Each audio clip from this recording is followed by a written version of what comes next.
દેશપ્રેમીઓને શ્રી દેવડી કુમાર શાળાના મોરે કૃતજ્ઞતા સત્સંગ. આ વર્ષે આપણે આપણા દેશનો 78મો સ્વતંત્રતા દિવસ ઉજવી રહ્યા છીએ.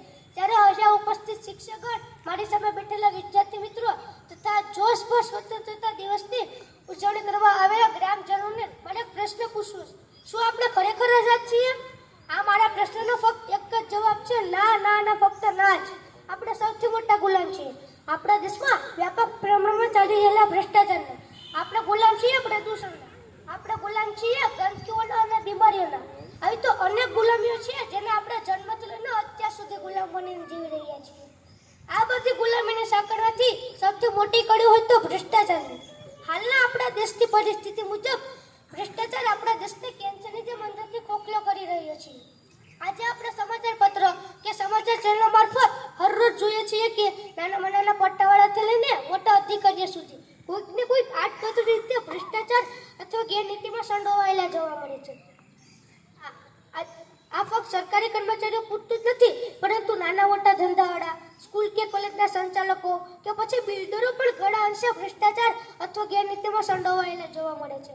આજે આપણે જોઈએ છીએ અને અનુભવ પણ કર્યો જશે કે કોઈ સરકારી કામ હોય કે બિનસરકારી કામ હોય, કાયદેસર હોય કે બિનકાયદેસર કામ હોય, રિશ્વત આપો અને રિશ્વત લઈને જ કામ કરવાનો ચીલો પડી ગયો છે. આપણે ગાંધીના ગુજરાતમાં ભારત દેશ આઝાદ થયું ત્યારથી દારૂ બંધ હોવા છતાં પણ ઠેર ઠેર દારૂનો અડ્ડાઓ જોવા મળે છે અને પોલીસ તંત્ર ઊંઘતું જોવા મળે છે.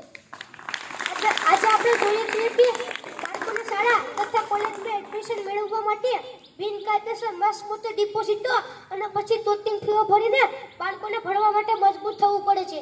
કારણ કે તંત્ર ભ્રષ્ટાચારના નશામાં સૂતું છે અને પૈસાના સોદાબાજો પોતાની તિજોરીએ ભરે છે. આપણા દેશમાં મોટા મોટા બિલ્ડરો આજે સત્તાધારી નેતાઓના સહયોગથી કોઈ પણ કામ રાખવા માટે નીચા ભાવના ટેન્ડરો ભરીને બિલ્ડિંગો ઊભી કરે છે અને હલકી ગુણવત્તાવાળું કામ કરીને લોકોની જિંદગી સાથે ખેડા કરી રહ્યું છે. આ ભ્રષ્ટ લોકોના પરાક્રમનું ઉદાહરણ આપણે જોયેલ જ છે. એ પછી સુરતનો તક્ષશિલા અગ્નિકાંડ હોય કે મોરબીનો ઝૂલતો પુલ હોય, એ બરોડાનો હરણીકાંડ હોય કે રાજકોટનો ગેમ ઝોન હોય, આ બધાનો મૂળનો માત્ર ભ્રષ્ટાચાર જ છે. આજે અમુક સત્તાધારી નેતાઓના આશ્રયથી અમુક ઉદ્યોગો ઊભા કરવામાં આવે છે, જેના માટે ગરીબ ખેડૂતોની જમીન શ્યામ દામ દંડ ભેદ થકી સસ્તા ભાવે બચાવી પાડે અને તેનો ઉદ્યોગ સ્થાપે છે. અને એ જ ગરીબ ખેડૂત પરિવારને તે જ ઉદ્યોગમાં મજૂરી કરવા માટે મજબૂર કરી દે છે. આવા ભ્રષ્ટ રીતે ઊભા થયેલા ઉદ્યોગોમાંથી બહાર નીકળતા ઝેરી ગેસ લોકોને શ્વાસ મારફત શરીરની અંદર જવા તો હજારો બીમારીઓ ફાટી નીકળે છે. અને આવા ઉદ્યોગોમાંથી રોજનો હજારો ટન કચરાનો યોગ્ય નાશ કર્યા વગર ખુલ્લામાં ઢગલો કરી દેવામાં આવે છે તથા કેમિકલયુક્ત પાણી આપણી મા સમાન નદીઓમાં વીવડાવી દેવામાં આવે છે.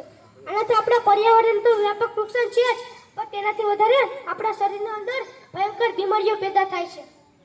આવા તો અનેક ભ્રષ્ટાચારો આપણે રોજ જોઈએ છીએ અને આવા ભ્રષ્ટાચાર કરવાવાળા પણ 5-7 જ હોય છે, પણ જેના કારણે આખું ખાતું બદનામ થાય છે તથા જે તે મંત્રીનો પદ બદનામ થાય છે. આપણે અંગ્રેજોની ગુલામીમાંથી તો 78 વર્ષ પહેલા જ આઝાદ થઈ ગયા છે, પણ આપણા દેશના અંદર જ આવો અનેક ગુલામીઓ હજી જીવી રહ્યા છે અને હવે આપણે આ ગુલામીમાંથી બહાર નીકળવાનું જ છે. ડોક્ટર એપીજે અબ્દુલ કલામ સાહેબે લખેલું છે કે રાષ્ટ્રનો વિકાસ એના લોકો શું વિચારે છે તેના પર આધાર રાખે છે. આજે મારે નાના મોટી વાત તો થઈ ગઈ, પ્રગટ થઈ ગઈ, પણ હવે સાથે મળીને ક્રાંતિ કરવાનો સમય આવી ગયો છે. આવી દુશાસન રૂપી ગુલામીઓ આપણી ભારત માતાનું ચીરહરણ કરી રહી છે.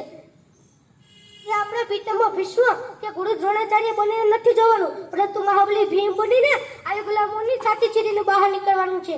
તો આવો આજે સૌ સાથે મળીને ભ્રષ્ટાચારને નાબૂદ કરવા સૌ સાથે મળીને સંકલ્પ કરીએ છીએ કે લાંચ લેશું નહીં કે લાંચ દેશું નહીં, क्योंकि देश की जनता कर रहे पुकार, बंद करो ये भ्रष्टाचार, बंद करो ये भ्रष्टाचार.